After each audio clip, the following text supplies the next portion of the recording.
کہتے ایک دن میں جنگل میں شکار کرنے گیا تو کچھ جانور کم نظر آئے، صبح سے لے کر میں گھومنے لگا، عصر کا وقت ہو گیا، کوئی شکار نہ ملا۔ اب میرے دل کے اندر یہ ڈر تھا کہ اگر مغرب مجھے یہیں ہو گئی تو مجھے کوئی درندہ کوئی جانور پریشان کرے گا۔ اسی پریشانی کے عالم میں میں دائیں بائیں دیکھ رہا تھا کہ ہرنی کا ایک بچہ مجھے نظر آیا۔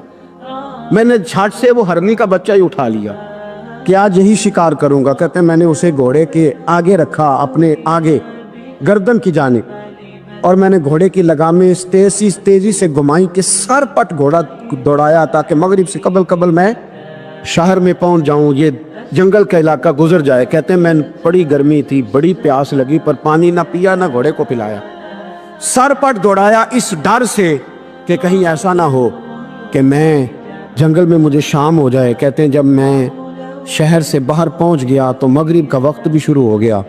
کہتے ہیں ابھی میں پہنچا ہی تھا، میں نے وہاں گھوڑے کو روکا، خود بھی پانی پیا، جانور کو بھی پلایا۔ کہتے ہیں ذرا میں نے آنکھ اٹھا کے دیکھا تو جس ہرنی کا میں بچہ لایا تھا وہ بھی دوڑتی ہوئی میرے پیچھے آ گئی۔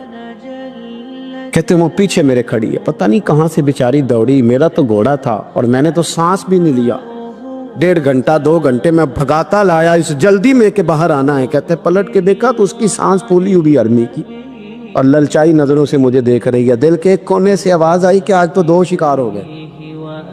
بچہ تو پکڑا ہی، اس کی ماں کو بھی قابو کرتا ہوں تاکہ ڈبل شکار آئے گا۔ کہتے ہیں پھر اندر سے میرا درد بولا، اندر سے میرا رحم بولا، ایک ماں اپنا بچہ لینے آئی ہے اور اس طرح تو اسے تکلیف نہیں دی جا سکتی کہ اسے بلیک میل کر کے ماں کو بھی رکھ لیا جائے۔ کہتے ہیں جب میں نے اس ہرنی کی طرف دیکھا تو اس کی نظروں میں سوال تھا، اس کی نظروں کے اندر سوال تھا، کچھ مانگ رہی تھی۔ کہتے ہیں میں نے اس بچے کی پشت پر ہاتھ پھیرا، پھر میں نے بچہ چھوڑ دیا۔ کہتے ہیں اس نے پہلے بچے کو بازوؤں میں لیا، پھر اپنی زبان سے اپنا بچہ چاٹنے لگی۔ کہتے ہیں پھر وہ جب جنگل کی طرف جانے لگی تو ایک دفعہ اس نے میری طرف دیکھا، دوسری دفعہ اس نے آسمان کی طرف دیکھا۔ زندگی میں مجھے اتنا سکون کبھی نہیں آیا تھا جتنا آج آیا۔ کہتے ہیں میں گھر گیا، عشاء کی نماز پڑھی، وضو میں بستر پہ لیٹ گیا، لوگوں میرے نصیب دیکھو، مجھے مدینے والے محبوب کا دیدار نصیب ہوا۔ رسول کریم علیہ السلام میری خواب میں آئے، میں رونے لگا، گھر مہک اٹھا، پھول کھلنے لگے، خوشبوئیں بکھرنے لگی۔ کہتے ہیں محبوب کریم تشریف لائے، اور کیا خوبصورت جملہ ہے، اگر تجھے بادشاہ بنا دیا جائے تو انسانوں کے ساتھ بھی اسی طرح رحم کرے گا نا جس طرح آج ہرنی کے ساتھ کیا ہے۔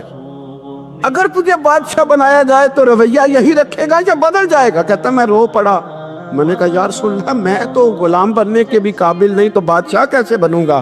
فرمایا تیری آج کی ادا بڑی پسند آئی ہے، عرش کے مالک نے تجھے بادشاہ بنانے کا فیصلہ کر لیا، تیری یہ ادا بڑی بھائی ہے، بڑی پسند آئی۔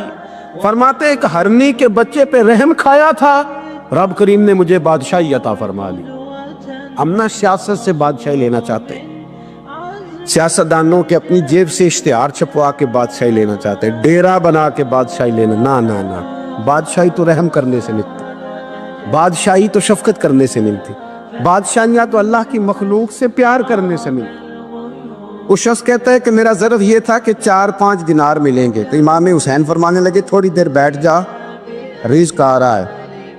تو امام حسین کو حکومت وقت کی طرف سے 5 تھیلیاں ملی، جس میں ایک تھیلی میں 500 اشرفیاں تھی، 5 تھیلیاں آئیں، لیکن اس کو آنے میں ذرا دیر ہو گئی۔ وہ 5 تھیلیاں جب آئی تو امام حسین اس کی طرف 5 تھیلیاں بڑھا کے ذرا دیکھنا میری طرف غور سے، 5 تھیلیاں بڑھا کے تو فرمانے لگے میاں جتنا تجھے انتظار کرایا ہے اتنی ہم تیری حاجت پوری نہیں کر سکے، تو یہ نہ محسوس کرنا کہ حسین کے دروازے پہ بیٹھا بھی رہا ہوں تو ملا کیا ہے، یہ نہ محسوس کرنا۔ وہ شخص کہتا ہے جب میں نے وہ تھیلیاں کھولی اور پھر میری نظر امام حسین پہ پڑی تو میرے اندر سے آواز آئی، اگر حسین ابن علی اتنے سخی ہیں تو محمد عربی کتنے سخی ہو۔ اگر یہ معیار ان کا ہے، ان کا یہ معیار ہے، اور خود بھیک دیں خود ہی کہیں منگتے کا بھلا ہو، خود کہنے لگے جتنا انتظار کرایا ہے اتنی تیری مدد کر سکے۔ یہ سخاوت کا معیار تھا، یہ طریقہ تھا۔ ایک دفعہ سیدنا امام حسین رضی اللہ تعالیٰ عنہ کے گھر کے اندر 5000 دینار آئے، مسجد میں تھے، آپ کو 5000 دینار ملے تو امام زین العابدین کہتے ہیں کہ مسجد سے لے کر گھر آنے تک امام حسین نے 5 کے 5000 اللہ کے راستے میں خیرات کر دی۔ فرماتے میں نے کہا ابا جی 5 دینار کی گھر میں ضرورت تھی، مالاں والے سخی نہیں ہوندے تے سخیاں کل مال نہیں ہوندا، ایتھے اوتھے دوویں جہانی سخی کنگال نہیں ہوندا۔ کہا ابا جی 5 دینار کی گھر میں ضرورت تھی، تو کہتے ہیں مجھے فرمانے لگے بیٹا یہ جن کو میں نے دیا ہے نا یہ گھر کے لیے ہی دیا ہے، یہ گھر کے لیے ہی دیا ہے، جن کو دیا ہے تمہارا کیا خیال ہے یہ باہر خرچ ہوا ہے؟ یہ گھر کے لیے ہی ہے۔ اس لیے کہ جب انسان دوسروں پر شفقت کرتا ہے تو اللہ اس کے گھر پہ رحمت فرماتا ہے۔ امام حسین کے مزاج میں پہلی بات میں نے ذوق عبادت کی عرض کی، دوسری بات عرض کر رہا ہوں کہ صحابہ حضرت اسامہ بن زید بڑے پیارے ہیں میرے نبی کریم کے، بڑے پیارے۔ حضرت اسامہ بن زید کے بارے میں سیدہ عائشہ صدیقہ فرماتی ہیں ان کے ناک سے اگر ریٹھ نکلتی تھی تو اللہ کے رسول اپنے دست مبارک سے صاف کر دیتے تھے، اور سرکار فرماتے تھے کہ اگر اسامہ لڑکی ہوتا نا، ان کے غلام کے بیٹے تھے حضرت زید بن عامر، اگر یہ لڑکی ہوتا میں اسے زیور پہناتا۔ بڑے پیارے تھے، لیکن جب ان کا آخری وقت آیا نا تو 60,000 دینار کا قرضہ تھا، رشتہ داروں سے کہا، دوستوں سے کہا، یاروں سے کہا، اور قرض ادا نہیں ہو رہا تھا۔ حضرت اسامہ بن زید کہتے ہیں بڑا پریشان تھا۔ جب حد ہو گئی نا تو حضرت اسامہ بن زید فرمانے لگے جاؤ کوئی حسین ابن علی کو خبر کرو، ان سے کہو میں نا غلام ہوں آپ کے نانا کا، مقروض دنیا سے چلا گیا تو کیا بنے گا۔ امام حسین کو خبر ملی تو دوڑے آئے۔ لاجپال اس پیر کو نہیں کہتے جو تگڑا نذرانہ لے کے تو ماتھا چوم لے، لاجپال تو اس کو کہتے ہیں کہ جب ضرورت پڑے تو وہ سر پہ موجود ہو۔ حضرت سیدنا امام حسین تشریف لائے تو جناب اسامہ بن زید رو پڑے، کہنے لگے حضور میں نے نا غلامی کی ہے آپ کے نانا کی، اور اس غلامی پہ ناز ہے، اب 60,000 دینار کا قرضہ لے کے دنیا سے جاؤں گا تو میری قبر پہ بوجھ رہے گا۔ امام حسین خادم کو بھی کہہ سکتے تھے جاؤ گھر پیسے پڑے ہیں لے آؤ، امام حسین خود گئے، چادر اوڑھ کے تو اس کی اوٹ میں بکل میں 60,000 دینار چھپا کے لائے، اور جناب اسامہ بن زید کے سامنے رکھ کے کہنے لگے اسامہ یار پیسے رات کو ہی آئے تھے، میں سوچ رہا تھا مجھے تو ضرورت نہیں، اللہ نے کس کا نصیب میرے گھر میں بھیج دیا، مجھے تو حاجت ہی نہیں تھی، اب پتہ چلا پیسے تیرے تھے، اللہ نے حسین کی ڈیوٹی لگائی ہے کہ جا کے دے آ۔ حضرت اسامہ بن زید رو پڑے، فرمانے لگے اللہ آپ کو بہترین صلہ عطا فرمائے۔ امام بڑا ہی پیار کرتے تھے، گھوڑے پہ جا رہے تھے، کچھ فقیر غریب لوگ بیٹھ کے روٹی کھا رہے تھے، کھا رہے تھے سڑک کے کنارے، تو امام زین العابدین فرماتے ہیں کہ جب امام حسین گزرے تو انہوں نے آواز دی حضور دل کرتا ہے ہمارے ساتھ بیٹھ کے روٹی کھائیں۔ کائنات کے مالک و مختار کے نواسے اور دنیا کے سب سے بڑے شہزادے گھوڑے سے اترے اور غریبوں کے ساتھ سڑک پہ بیٹھ گئے، روٹی کھانے لگے اور دیر تک کھاتے رہے، اور جب فارغ ہو گئے تو فرمانے لگے کھانے کی ضرورت بھی نہیں تھی، حاجت بھی نہیں تھی، پر تم نے آواز دی تو دل رکھنے کو بیٹھ گیا تھا، اگر اجازت دے تو چلا جاؤں۔ یہ مزاج تھا، یہ طبیعت تھی۔ آپ کے ایک بھائی ہیں چھوٹے حضرت محمد بن حنفیہ نام ہے، حضرت مولا علی شیر خدا رضی اللہ تعالیٰ عنہ کی دوسری بیوی سے۔ ایک دن حضرت امام حسین ان کے گھر میں بیٹھے تھے تو کسی بات میں نا اختلاف رائے ہو گیا، تو امام علی مقام ناراض ہو گئے، فرمایا آج کے بعد تیرے گھر نہیں آؤں گا، رومال اٹھایا چلے گئے۔ لوگوں نے حضرت محمد بن حنفیہ رضی اللہ تعالیٰ عنہ سے کہا حسین تو ناراض ہو گئے کبھی نہیں آئیں گے، آپ فرمانے لگے بھائی تمہارا ہے کہ میرا؟ جی بھائی تو آپ کے ہیں۔ فرمایا اگر کہو تو چند منٹوں میں حسین واپس آئے؟ کہا جناب ناراضگی ہو گئی ہے۔ فرمایا ناراضگی ہوئی ہے پر میں اس کے دل کی نرمی کو تو جانتا ہوں، اس کے مزاج کے اندر جو محبت ہے اس سے تو ابھی آئے۔ کہا جناب وہ کیسے؟ فرمانے لگے دیکھنا ذرا۔ تو امام حسین نے خط لکھا، حضرت محمد بن حنفیہ نے رکا لکھا، کہنے لگے حسین میرے باپ کا نام بھی علی ہے اور آپ کے باپ کا نام بھی علی ہے، پر ایک فضیلت ایسی ہے جس میں میں آپ کا مقابلہ نہیں کر سکتا، وہ یہ ہے کہ آپ سیدہ فاطمہ الزہرا کے لال ہیں، آپ محمد مصطفیٰ علیہ السلام کے نواسے ہیں۔ کہنے لگے بھائی جان آپ نے نانا جان کی وہ حدیث تو سنی ہوگی کہ دو لوگ ناراض ہو جائیں تو جو صلح پہلے کرے جنت میں پہلے جائے گا. فرمانے لگے دل میرا کر رہا تھا کہ پہلے صلح کر لوں، لیکن پھر بڑے بھائی کو پشت کروں گا جنت میں جاتے ہوئے. یہ بھی تو بے ادبی ہے نا. اب خط میں نے لکھ دیا ہے، آپ کا جو ارادہ ہو. امام حسین نے خط پڑھا تو آنکھوں میں آنسو آ گئے. پھر سے رومال اٹھایا. بچے پوچھنے لگے کہاں جا رہے؟ کہا بھائی کے گھر جا رہا. کہا آپ تو ناراض تھے. فرمایا تھا ناراض پر ہے تو میرا بھائی نا. ہو گئی بات ختم. بڑی دل میں نرمی، طبیعت میں سوز، لہجے میں گداز. حضرت امیر معاویہ رضی اللہ تعالیٰ عنہ نے ایک شخص کو بھیجا مدینہ منورہ شام سے. تو اس نے کہا میں نے امام حسین سے ملنا ہے، تعارف کیا ہے؟ جناب امیر معاویہ فرمانے لگے مسجد نبوی میں جانا جس کے گرد لوگ سب سے زیادہ ادب سے بیٹھے ہوں، اور جس کی باتیں سب سے زیادہ میٹھی ہوں، اور جس کی نظریں سب سے زیادہ جھکی ہوں، اور جس کے چہرے پر تمہیں سب سے زیادہ وقار نظر آئے، وہی علی کے بیٹے حسین ہوں گے. جو سب سے زیادہ تمہیں وہاں ماحول کے اندر جو شخص نظر آئے، پوچھنے کی ضرورت نہیں پڑے گی. وہ شخص کہتا میں مدینے آیا تو میں نے واقعی ایک شخص کو دیکھا. شہد کے گرد مکھیوں کا اتنا ہجوم نہیں ہوتا جتنا امام حسین کے گرد رسول اللہ کے غلاموں کا ہجوم تھا. لیکن نظریں جھکی ہوئی، باتیں میٹھی، لہجہ گداز گداز، لفظوں میں رانائی. اور لوگ کئی باتیں پوچھتے تو علی کے صاحبزادے ایک آدھ جملہ بولتے تو لگتا یہ کہ وہ جملہ سیدھا دل میں اترتا چلا جاتا ہے. امام علی مقام کے کردار میں نہ کچھ باتیں بڑی زیادہ تھیں، بہت زیادہ تھیں. بڑا حسن تھا. ایک بات تو یہ تھی امام حسین رضی اللہ تعالیٰ عنہ کا علم و فضل بڑا کمال کا تھا. ایک دفعہ صحابہ میں مسئلہ بن گیا کہ بچہ پیدا ہوتا ہے تو اس کا وظیفہ کیسے لگانا ہے. امام حسین کا علم و فضل بتا رہا ہوں، علم و فضل. تو بات بڑی پیچیدہ ہو گئی.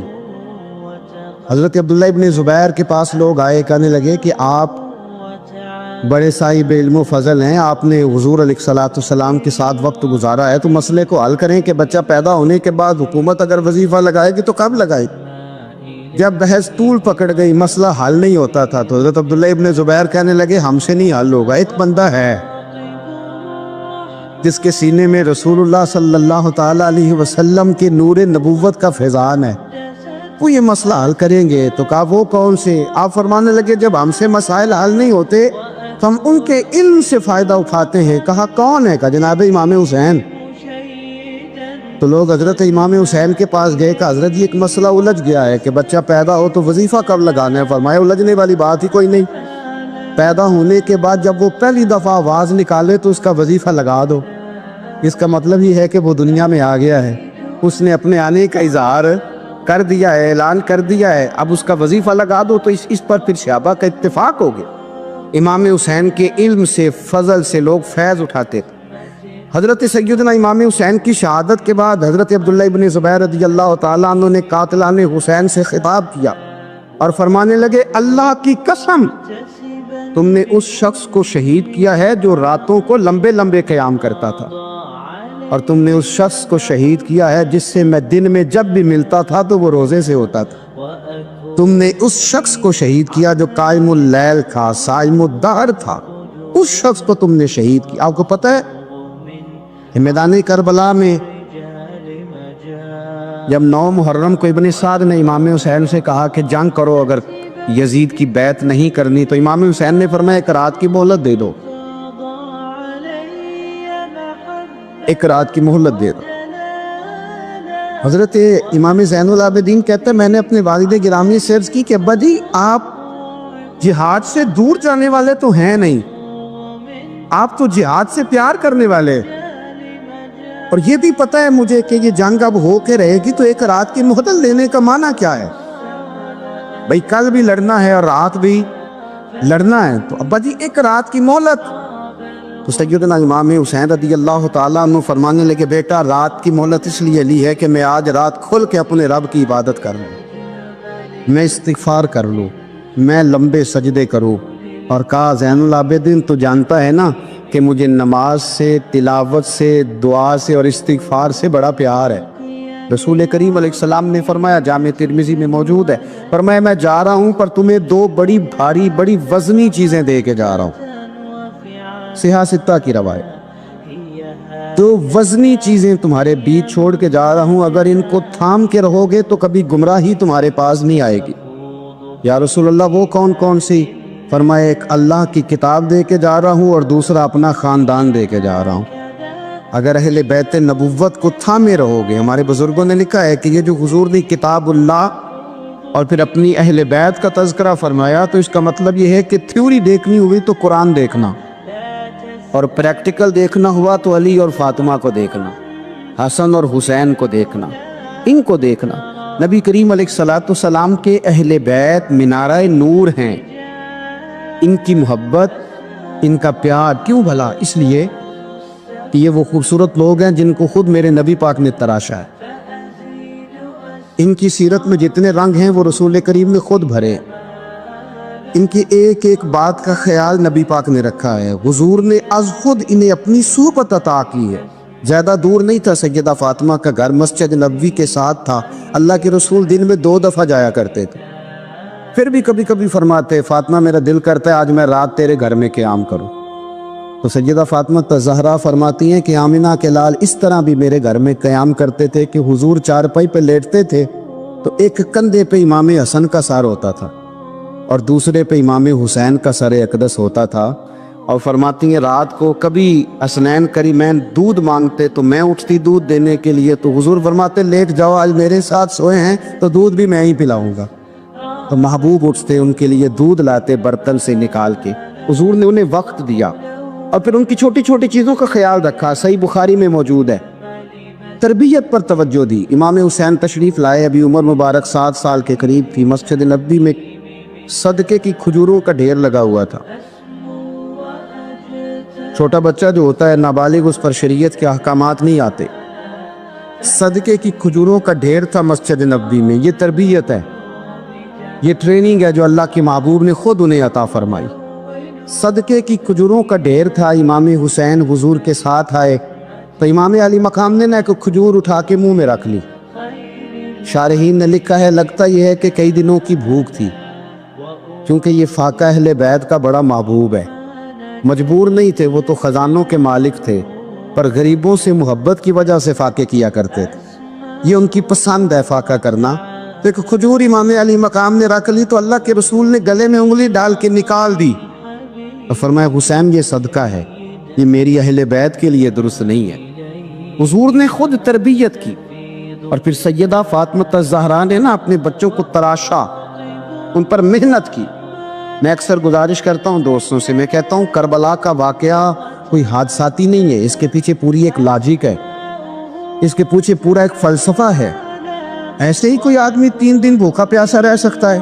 کسی آدمی کو صبح اس نے کھانا کھایا اور شام تک کھانا نہ ملے تو ٹانگیں کانپتی ہیں۔ رمضان المبارک میں عبادت کی نیت سے روزہ رکھنے والے بھی شام کو بڑے پریشان ہو جاتے ہیں، پر مسلسل 3 دن کھانا نہ کھایا جائے اور پانی نہ پیا جائے، اور حال یہ ہے کہ وہی آدمی تلوار لے کے میدان میں نکلے اور اس کی حالت یہ ہو کہ لوگ اس کی آگے دوڑنا شروع کر دیں، ہزاروں کی فوجیں تاب نہ لا سکے۔ علی کا گھر بھی وہ گھر ہے کہ جس گھر کا ہر ایک بچہ جسے دیکھو وہی شیر خدا معلوم ہوتا ہے۔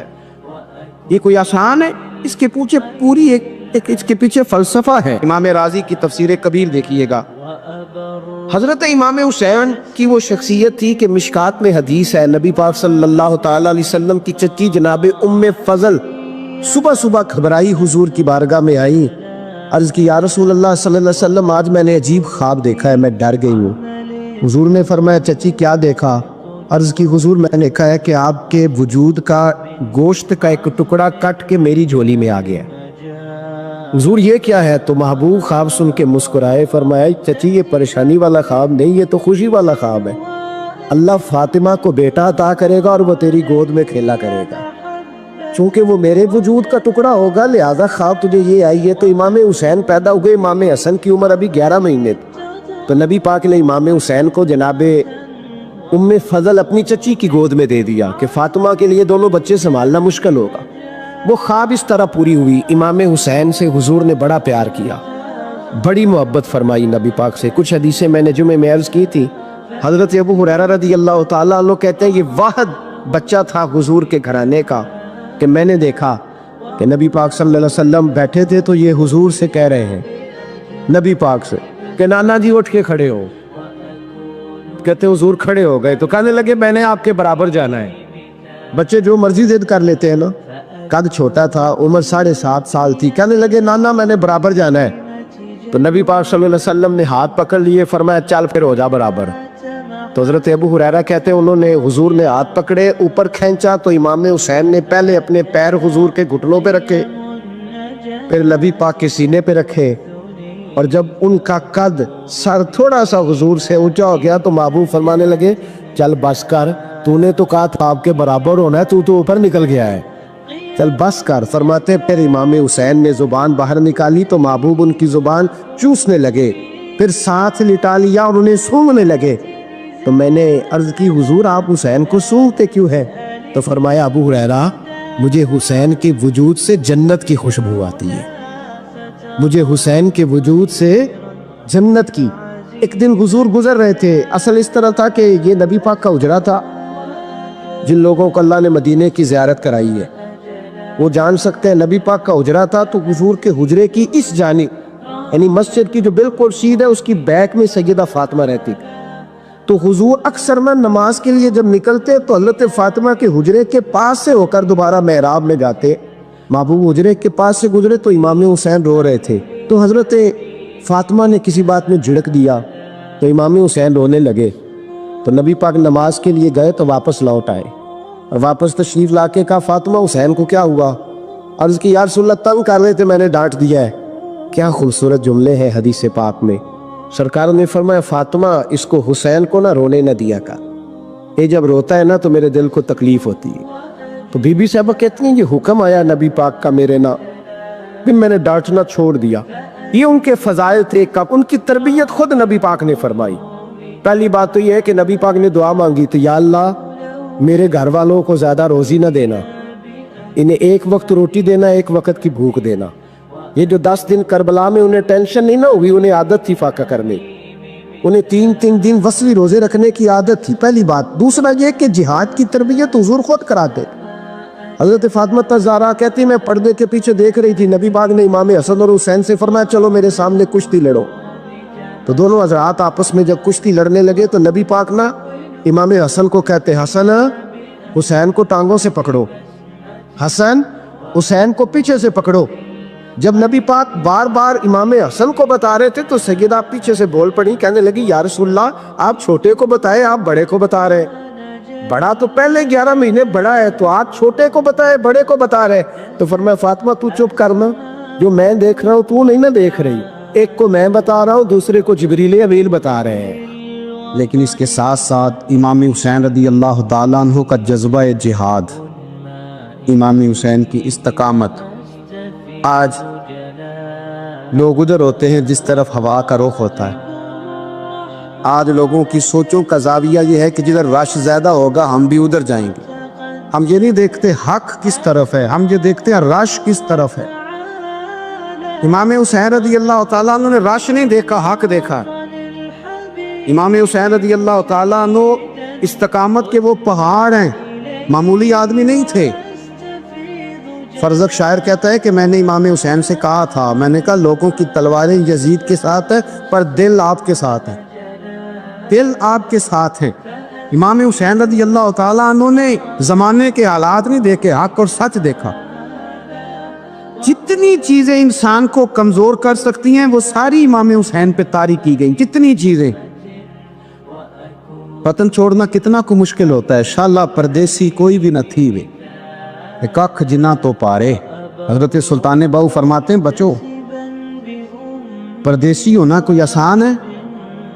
جس آدمی کا کسی چھوٹے سے گاؤں میں بھی مکان ہو چھوڑنا پڑ جائے تو روتا ہے. تو مجھے بتاؤ جس نے اپنا سارا بچپن مدینے میں گزارا ہو، آج جو ایک ہفتہ مدینے رہ کے آتے ہیں ان سے واپس نکلنا مشکل ہوتا ہے. لیکن امام حسین حق کا رستہ تھا، وطن کی قربانی دی، اور معمولی وطن نہیں مدینے جیسا وطن. اور جب کھڑے تھے نا امام حسین رضی اللہ تعالیٰ عنہ رجب میں نکل رہے تھے مدینے سے، تو کوئی شاعر کہتا ہے دور کھڑے ہو کے انہوں نے گویا کہا تھا آقا تیرے کرم کے خزینے کی خیر ہو، میں جا رہا ہوں تیرے مدینے کی خیر ہو۔ امام حسین نے وطن چھوڑا، کوئی لغزش نہیں پیروں میں، کوئی نہیں۔ شہزادوں والی زندگی تھی، مسجد نبوی کے امام تھے، نبی کریم علیہ السلام کے روضہ اطہر پر تشریف رکھتے تھے، زمانہ حیا کرتا، شان و شوکت تھی، پر حق کے لیے چھوڑا، نکل کر خانقاہوں سے ادا کر رسم شبیری۔ اور پھر بڑا مشکل ہوتا ہے، جس شخص کے ساتھ بچے اور عورتیں ہوں وہ تو یہ کہہ کے لڑائی سے جان چھڑاتا ہے کہ میرے ساتھ فیملی ہے، نہ ہوتی تو تجھے بتاتا، پر امام حسین کو اولاد بھی کمزور نہیں کر سکی، عورتوں کا ساتھ ہونا کمزور نہیں کر سکا۔ پھر امام علی مقبوق کتنا مشکل کام ہے۔ آج لوگ کہہ نہیں دیتے کہ میں تو اس لیے گناہ کرتا ہوں کہ رشوت اس لیے لے لیتا ہوں کہ بچے چھوٹے ہیں۔ 10 دنوں کی کم و بیش سفر، 3 دنوں کی بھوک اور پیاس، پر حق کے رستے میں امام حسین کو کوئی چیز کمزور نہیں کر سکی۔ اور پھر وہ جتنی باتیں لوگ کہہ سکتے تھے وہ ساری کہیں گئی، ساری۔ اور آ کے عرض کرنے لگا حضور یہ کوئی معمولی دشمن نہیں، یہ وہ ظالم ہیں جو لاشوں پہ بھی گھوڑے دوڑا دیتے۔ تو امام علی مقام فرمانے لگے جو شہادت کا جذبہ لے کے نکلے وہ پھر انجام نہیں دیکھا کرتا، وہ انجام، وہ جتنی چیزیں جو استقامت کے رستے میں آ سکتی ہیں وہ ساری چیزیں رستے میں آئیں، پر امام علی مقام نے کسی چیز کی پرواہ نہیں کی۔ آج کا مسئلہ یہ ہے کہ آج لوگوں میں استقامت نہیں ہے، رات کو کچھ ہوتے ہیں، سویرے کچھ ہوتے ہیں، دوپہر کو کچھ ہوتے ہیں، شام کو کچھ ہوتے ہیں۔ ہمارا کل انداز تکلم کچھ اور ہوتا ہے، صبح کچھ اور ہوتا ہے۔ امام علی مقام میدان میں رہے، ایک میت گھر میں ہو جائے تو کئی دنوں تک آنکھ کھلتی نہیں، ہوش رہتا نہیں۔ سب سے زیادہ مسائل امام حسین نے دیکھے، سب سے زیادہ، اور گھوڑے پر بیٹھنے سے پہلے ساری تکلیفیں آپ دیکھ چکے تھے۔ باپ کا جنازہ اٹھانا آسان ہوتا ہے، بیٹے کا جنازہ اٹھانا بڑا مشکل ہوتا ہے، پر امام حسین نے بیٹوں کے جنازے اٹھائے۔ حضرت علی اصغر کی لاش کو امام حسین نے اپنے دست مبارک سے دفن کیا، اور جناب علی اکبر کی میت کو جب آپ اٹھا کے لا رہے تھے تو سیدہ زینب فرماتی ہیں کہ مجھے یوں کبھی لگتا تھا حسین کا قد بڑا ہے اور کبھی لگتا تھا علی اکبر کا قد بڑا ہے، اور فرماتی ہیں کہ پھر حضرت قاسم بن حسن کو بھی وہ اٹھا کے لائے، اور جناب عباس کے وجود سے الگ ہونے والے بازو انہوں نے لا کے حضرت عباس کے وجود کے ساتھ بھی رکھے۔ انہوں نے یہ سارا منظر دیکھا، لیکن جب حسین ابن علی اپنی دفعہ گھوڑے پہ سوار ہوئے تو لگتا یہ تھا کہ ان سے زیادہ بہادر کوئی نہیں۔ ایک جملہ بھی یزیدی فوج کے سامنے امام حسین نے کمزور نہیں کہا، ایک جملہ بھی، ایک فکرہ بھی کچا نہیں بولا، کہیں بھی کوئی منت نہیں کی، کسی جگہ بھی ان کے پائے استقلال میں کوئی لغزش نہیں آئی۔ جب لوگوں کو پتہ چل جائے کہ اب سامنے موت ہی موت ہے، سوائے اس کے چارہ کچھ بھی نہیں، تو بہت ساری رخصت اور اجازت تو دین بھی دیتا ہے، پر امام حسین کسی جگہ کسی رخصت پر عمل کرتے نظر نہیں آتے، ڈٹ کے بات کی، ڈٹ کے۔ اور پھر جب میدان میں نکلے، اللہ اکبر، تو ابن سعد کہنے لگا کہ اگر 2 کر کے، ایک کر کے جاؤ گے تو یہ 45,000 کا لشکر سارا حسین کاٹ ڈالے گا، یک بارگی حملہ کرو گے تو بات۔ اتنی استقامت، اتنا۔ آج تو لوگ ڈپریشن کے مریض ہیں، آج تو لوگ ٹینشن کے مریض ہیں، ہر دوسری بات میں لوگ کہتے ہیں وہ بڑا، پر کس بات سے؟ مطلب کیا آپ نے زندگی میں صرف جاب نہیں مل رہی، صرف بیماری آ گئی، صرف خرچہ نہیں گھر میں بڑا، کس بات کا ڈپریشن؟ امام حسین کی زندگی بتلاتی ہے وہ لوگ بھی کوئی دنیا میں کمال حاصل کر سکتے ہیں جو چھوٹی چھوٹی بات پہ روتے ہیں۔ مال بھی ہے، جوانی بھی ہے، گھر بھی ہے، مکان بھی ہے، بچے بھی ہیں، عزت بھی ہے، صرف پیسے نہیں۔ اور انسان ہے کہ آنکھیں نہیں کھل رہی، وہ سمجھتا ہے میں کسی کام کا ہی، فقط پیسے نہیں بس۔ او خدا کے بندو، امام علی مقام نے فرمایا سارا کچھ لٹا کے بھی جو میدان میں کھڑا رہے اسے حسین ابن علی کہا جاتا ہے، اسے حسین ابن علی کہا جاتا ہے۔ حسین ابن علی کی شان رفت کوئی کیا جانے، حسن جانے، علی جانے، نبی جانے، خدا جانے، کون جانے امام علی مقام کا معیار۔ تو امام حسین رضی اللہ تعالیٰ عنہ کی زندگی ہمیں بتاتی ہے کہ ذوق والی عبادت کرو، امام حسین کی زندگی ہمیں بتاتی ہے کہ جب تم سخاوت کرو تو پھر اپنی حیثیت سے بڑھ کر کرو، اور امام حسین کی زندگی ہمیں بتاتی ہے کہ دل میں کسی کے لیے کوئی بات نہ رکھو، صلح کرنے میں پہل کرو، محبتیں کرنے میں آگے بڑھو۔ اور امام حسین کی زندگی ہمیں بتلاتی ہے کہ جب دنیا میں تم نے کچھ کرنا ہے تو پھر ڈٹنا بھی سیکھو، پھر کھڑے ہونا بھی سیکھو۔ یہ نہ دیکھو کہ حالات، امام حسین نے ایک دن بھی حکومت نہیں کی، یزید نے 4.5 سال کی، لیکن قیامت تک دلوں پہ حکومت امام حسین کی رہے گی، امام حسین کی رہے گی، اس لیے کہ ان میں استقامت تھی۔ امام حسین کے ساتھ اس وقت 72 لوگ تھے، لیکن آج کائنات کا ذرہ ذرہ امام حسین کے ساتھ ہے۔ اس کا مطلب ہے وقت لگتا ہے، نظریہ غالب آ ہی جایا کرتا ہے، تو استقامت والی زندگی گزاریں۔